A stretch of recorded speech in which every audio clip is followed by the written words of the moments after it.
All right, the Supreme Court of Conscience is now in session. Honorable Justice Rawat is presiding.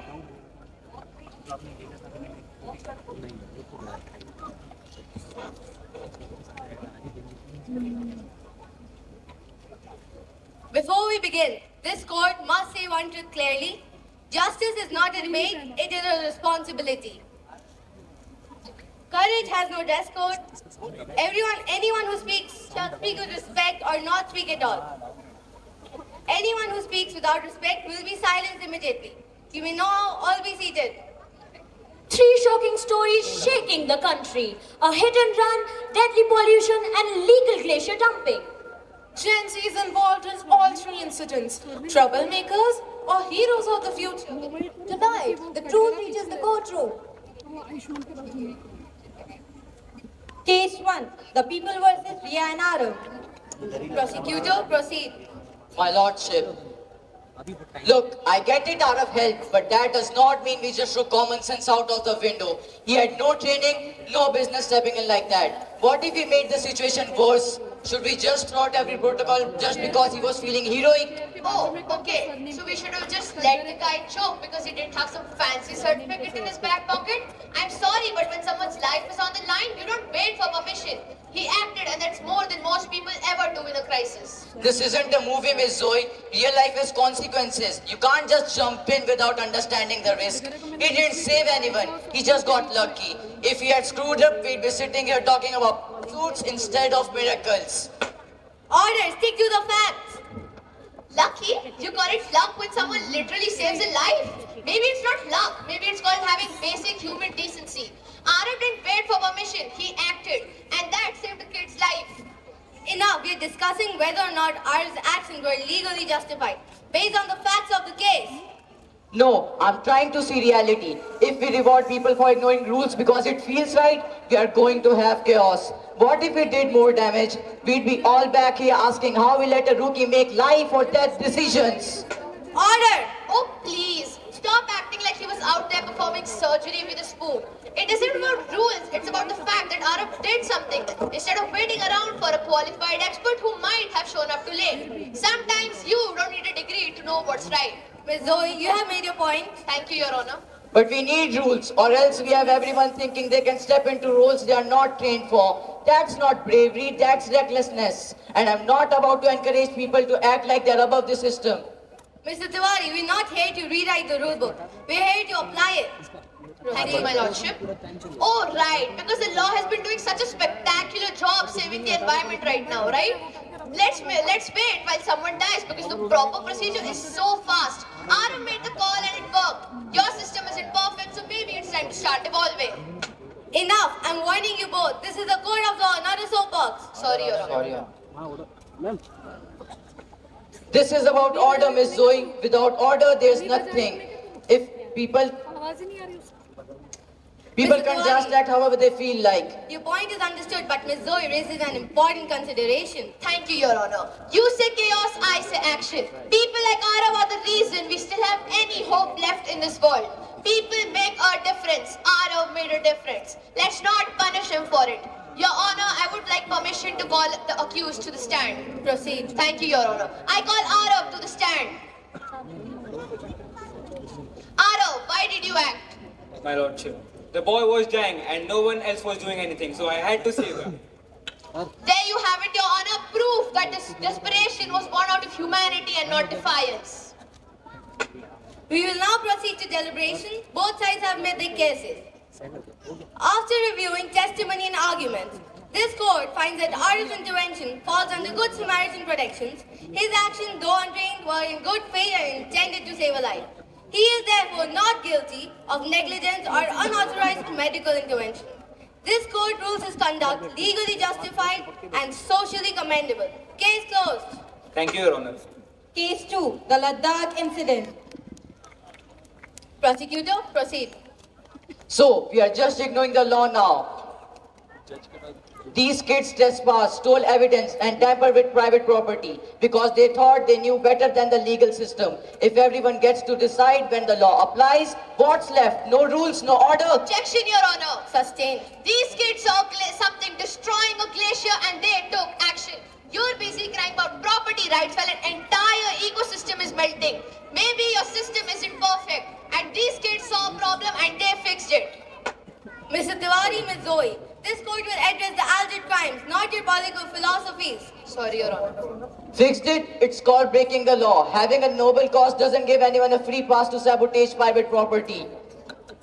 Mr. Tiwari, your point is noted, but Ms. Zoe is correct. The action stemmed from a belief that the system had failed to intervene. Thank you, Your Honor. Chaos is waiting for government machinery to actually work while an entire glacier melts. These kids saw something destroying a glacier. They didn't just chant slogans, they took action. And change doesn't happen without stepping on a few frozen toes.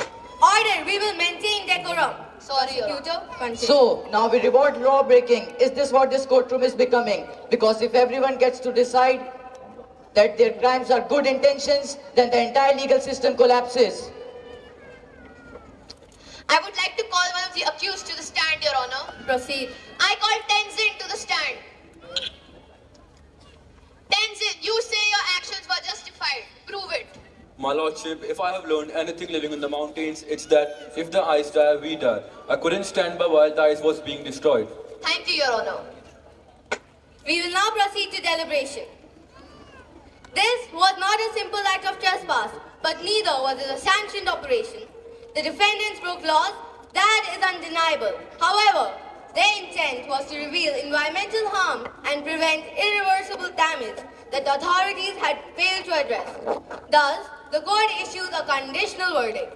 The defendants are guilty of trespass, but due to overwhelming public interest and absence of malicious intent, they are granted a full pardon with a formal warning. This case is hereby resolved with leniency, acknowledging both the law and the urgency of environmental protection. Case closed. Case 3, the South Delhi Saviors. The court will now hear the case concerning the hashtag Breathe Delhi movement, an unapproved protest, an improvised air purifying device, and mass public mobilization initiated by 3 minors. We will focus solely on the legality of their actions. Prosecutor, proceed. My lordship, these children orchestrated an 80,000 person gathering through a hashtag. No permits, no coordination, no oversight. They turned Delhi's toxic air into a social media spectacle and encouraged mass participation into unregulated public demonstration. Your Honor, what the prosecution calls disorder was in reality desperation. With AQI pushing 900, these minors acted because no one else would. Their movement harmed no property, no people, and no public services.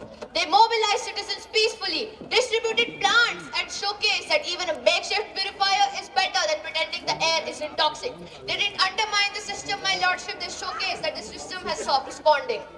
So we excuse illegal gatherings because they are trending. We applaud buildings unlicensed device because they look hopeful. If emotion overrides regulation, then what's left?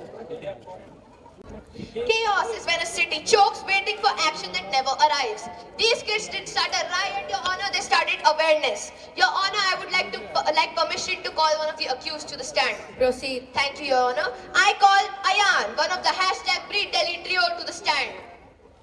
My lordship, we weren't trying to create chaos. Delhi felt like a gas chamber. We woke up coughing every day while no one with authority even blinked. We built that purifier because breathing shouldn't feel like a privilege. We gathered all those people because we needed help and waiting was killing us. Thank you, Your Honor. Enough, both sides have now been heard. The court will now deliberate whether these actions endangered public order or merely tried to help a city breathe. The hashtag Breathe Delhi movement violated procedural requirements for public demonstrations. However, the court finds no evidence of violence, harm, or malicious intent. Their actions taken were peaceful, civic-minded, and prompted by severe public health concerns. Therefore, the court rules the minors are not guilty of incitement or public disorder. They receive a formal reprimand for bypassing legal permissions. Their message, though delivered unlawfully, exposed a legitimate public danger. Case concluded. This court urges legislative bodies to review outdated environmental response protocols. Court is now adjourned.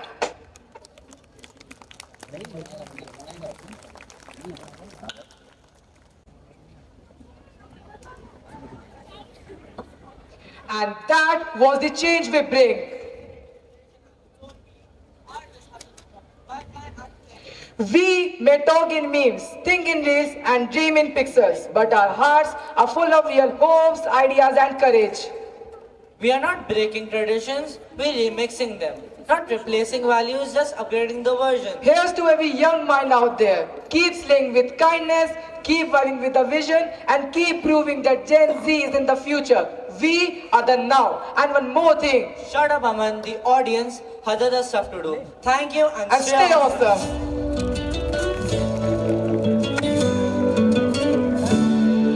When the night feels cold and the road is long, we'll walk together where we all belong.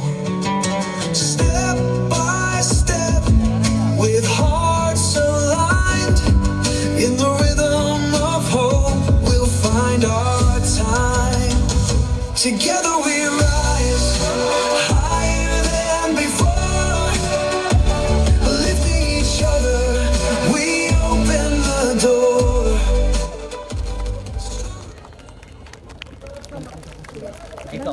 Lights off.